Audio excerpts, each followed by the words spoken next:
मेरे प्यारे साथियों, वाहिगुरु जी का खालसा, वाहिगुरु जी की फतेह।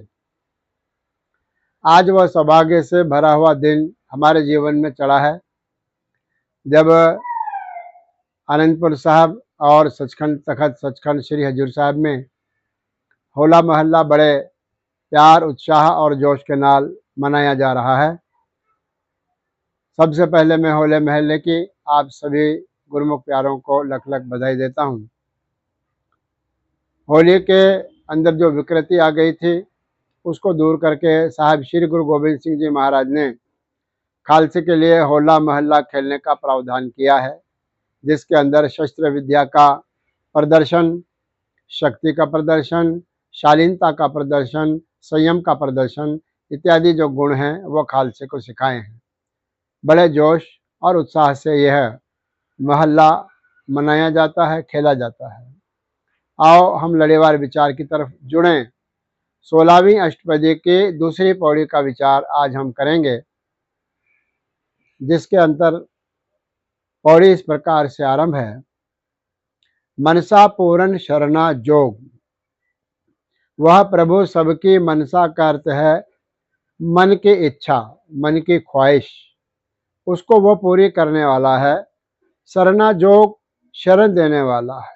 हर कोई व्यक्ति आकर के प्रभु परमात्मा की शरण ले सकता है, ऐसा हरि परमात्मा है। जो कर पाया सोई हो, जो भी उसने एक बार सृष्टि में बना दिया है, पा दिया है, या जो वह करना चाहता है उसके हाथों से सोई होग, वही इस संसार के अंदर, ब्रह्मांड के अंदर होता है, विश्व में होता है। हरन भरन जाका नेत्र फोर, हरन भरन का अर्थ है, हरन का अर्थ है हर लेना, भरन का अर्थ है भर देना। हरने का अर्थ है नाश करना, भरन का अर्थ है उसको फिर से बना देना, उसको फिर से उबार देना, उभार देना। जाका नेत्र फोर, पूरी संसार की, कायनात की, ब्रह्मांड की जो शक्ति है वो एक क्षण के अंदर नाश कर सकता है और एक क्षण के अंदर ही वो उसको, पृथ्वी को बना सकता है। जाका नेत्र फोर का अर्थ है हमारे नेत्र के, आंखों के एक बार फड़कने तक जितना समय लगता है उतने समय में वह पूरे ब्रह्मांड का नाश कर सकता है और उतने ही समय में वह ब्रह्मांड का पुनर्निर्माण भी कर सकता है। जिसका मंत्र न जाने होर, ऐसे प्रभु की जो मंत्रणा है, सलाह है, उसके मन में क्या है वो कोई और नहीं जान सकता, वो दूसरा नहीं जान सकता। कब क्या करना है या करवाना है वो केवल प्रभु जानता है, परमात्मा ही जानता है। आनंद रूप मंगल सद जांकै, उसका रूप कैसा है, आनंद स्वरूप है और उसके दरबार में, उसके स्थान पर मंगल सद जाके, हमेशा ही मंगल है, खुशी है, खेला है, प्रसन्नता है।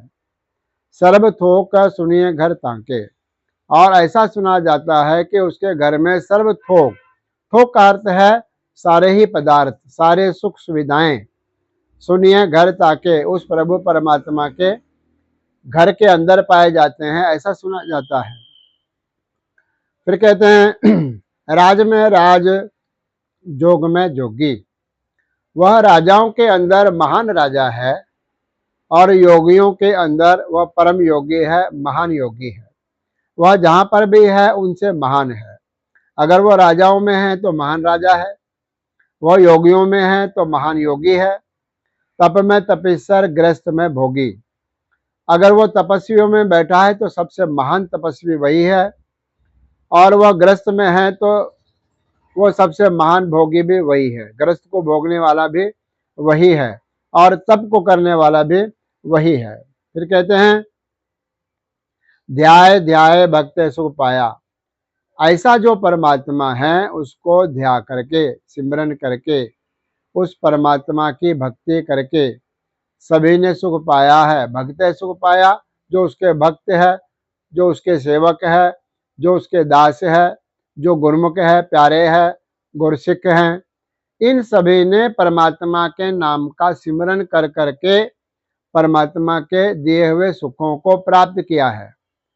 अंतिम पंक्ति में कहते हैं नानक तिस पुरख का किन्ह अंत न पाया, गुरु नानक देव जी महाराज के नाम की मोहर ला करके पंचम पातशाह महाराज कथन कर रहे हैं कि तिस पुरख का, उस अकाल पुरख परमात्मा का, तिस पुरख का भाव है अकाल पुरख परमात्मा, उस परमात्मा का किन्हीं अंत न पाया, किसी ने भी उसका अंत नहीं पाया। आज तक जितने बड़े बड़े पीर पैगंबर हुए हैं, बड़े बड़े ऋषि मुनि हुए हैं, ब्रह्मवेत्ता हुए हैं, वेदाचार्य हुए हैं, किसी ने भी ए परमात्मा तेरे अंत को नहीं जाना, तेरे अंत तक ना कोई पहुंचा है और ना कोई पहुंच सकता है भविष्य में। ऐसा वह अद्वितीय परमात्मा है। तो हम क्या कर सकते हैं, केवल उसके नाम का स्मरण जाप कर सकते हैं, और वही करने के लिए हमने यह मनुष्य धर्म को, मनुष्य जन्म को धारण किया है। ऐसे सुंदर विचार दूसरे पौड़ी में गुरु महाराज ने बख्शिश की है। तीसरी पौड़ी के विचार हम परसों करेंगे। आज इतना ही। धन्यवाद।